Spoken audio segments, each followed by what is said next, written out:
Good evening. Welcome to the Fairfield City School District Board of Education meeting for October 5th, 2023. Mrs. Lane, call to order. Roll call, please. Mr. Begley? Here. Mrs. Birding Miller? Here. Mr. Clark? Present. Mrs. Gundrum? Here. Mrs. Shorter? Pledge of allegiance. I'll lead us. I pledge allegiance to the flag of the United States of America, and to the republic for which it stands, one nation, under God, indivisible, with liberty and justice for all.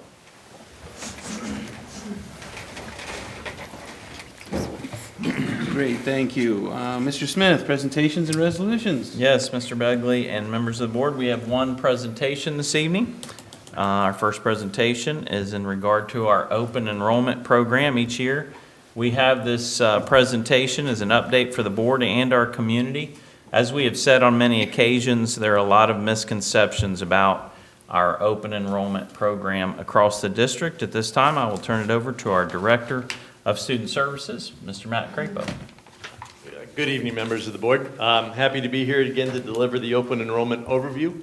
Like Mr. Smith was saying, there are a lot of misconceptions about our open enrollment program and just the open enrollment program in general, but the data does speak for itself, and we are very proud of this data.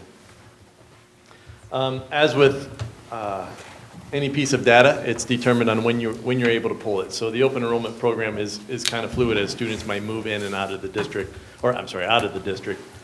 So the data that you're going to see is as it was current when I was able to pull it.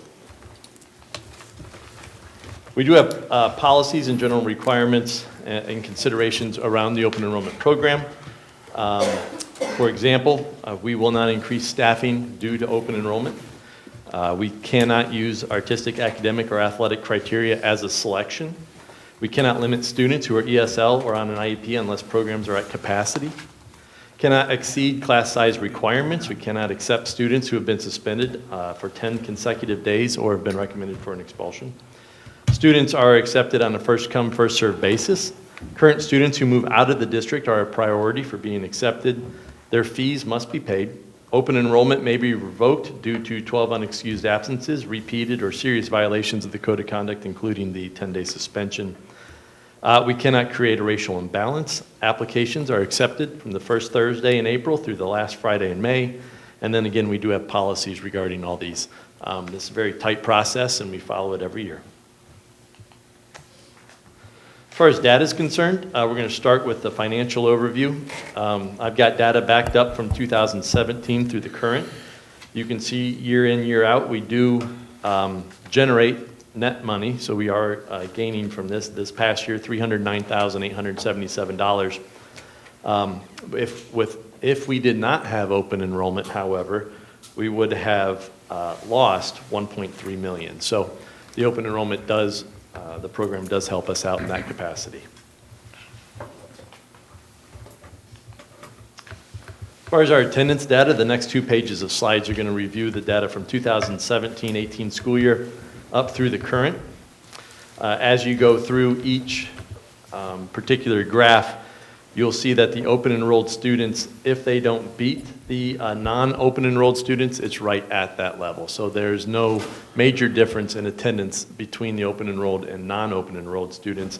And again, that's partly in there because we do have board policy on if a student misses too much school, we have the ability to remove their status or revoke their status. For last year, you can see the non-open enrolled students had a 92.7% attendance rate, while the open enrolled students had a 92.5. So it is very consistent year in, year out. As far as student demographics are considered, it is very similar year in, year out, again from 2017 to the current. We've had this program for many years now, and so as with any data trend, the more years you've got it, the steadier the line is. And our line is very predictable when it comes to all of this data. The student demographics from last year, as far as open enrollment and the district, is very comparable year in and year out.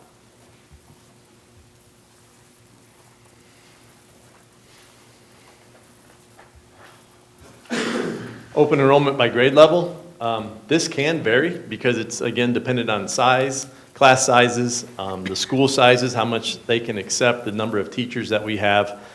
And then when you're looking at grades, well, all the grades, when you look at these students, we gotta remember, like in a lot of elementary classes, there are 4 classes per grade.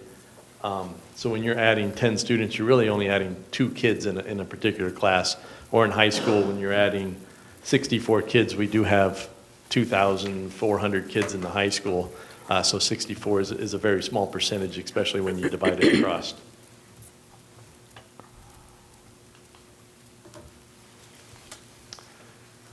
The GPA, this is an important topic because we do understand if the community doesn't know about the numbers and the data behind the scenes. But the GPA, the attendance, and the overall discipline is something that we might hear as a concern regarding open enrollment. However, when you do look at the GPA, this is all 6 years on the same screen. You can see last year, well, as you go through, open enrolled is the very close to, if not beating, non-open enrolled students on a regular basis. And so the GPA for this last year was 3.22 for open enrolled and 2.99 for non-open enrolled.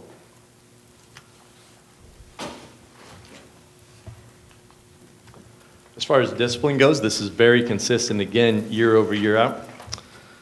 This slide shows 2017-18 school year through 19-20. You can see the percentage of open enrolled student is very similar, around 3% each year. Their discipline makes up around 1% roughly each year. So their discipline is far less than, as percentage-wise, is far less than the non-open enrolled students. And again, we contribute that to the open enrolled policies that we have where students, they can't get suspended for a greater number of days or recommended for an expulsion due to our policy. Last year in 22-23, you can see 2.39% of students were open enrolled, where non-open enrolled students made up 98.31% of the total number of referrals compared to 1.69% of the open enrolled students. And as far as data goes, I was able to capture year in, year out from 2017 to the current for the GPA, the attendance, and the overall discipline, as well as net money generated. And it is a program that benefits us as a school district, and the students' GPA and attendance also benefit us in the report card. So with that being said, I'm able to answer any questions. Questions? I'll certainly lead out with, this is consistently a concern that's raised in the community. There's just a stigma around open enrollment, and yet over the years, I feel like you and others have educated me that there shouldn't be, right? First of all, it's a very small number of the student population, spread out across 12 grade levels, and the discipline is similar or less, the GPA is similar or greater. I just don't see a downside to it. And it's important having these conversations because it does expose the raw data and explaining what's really going on. And then the anecdotal stories and the emails that we've received as a board, or Mr. Smith has shared with us about families who you mentioned early on, maybe have left the district but want to keep their children here, or just feel so strongly about having their kids in our school system. I think it's a win-win. Yeah. Thank you. Other thoughts? I concur. It's all positive. I don't see any negative to it, and what the public bring up sometimes is that this is a detriment to the school district, and I just don't see that either. So unless we're missing something, but this is all good stuff. Thank you for presenting it. Yeah, no problem. Thank you, Mr. Crepo. I'd just like to add an additional comment. Each year, we ask Mrs. Gentry Fletcher to post this on our website, and just would encourage anyone here this evening or people watching at home, if they hear those comments about open enrollment, if people would just go to the website, they could watch, take a look at these numbers and see that a lot of the things that are out there floating around simply are not true. One of my lines that I consistently use with people who will, because in the past, I've had numerous folks tell me, I can't believe that this open enrollment has destroyed our community. And in addition to referring them to this, I explain to them that open enrollment is not a right, that it is a privilege. And the students and families recognize that. And sometimes we've had to deny open enrollment because of numbers. That is crushing to those families. We have families that want to be here so bad, desperately want their child to be enrolled in Fairfield City School District.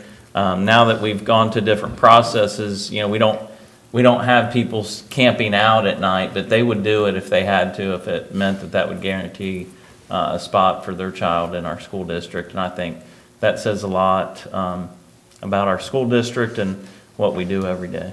So just a few thoughts on the matter. Thank you.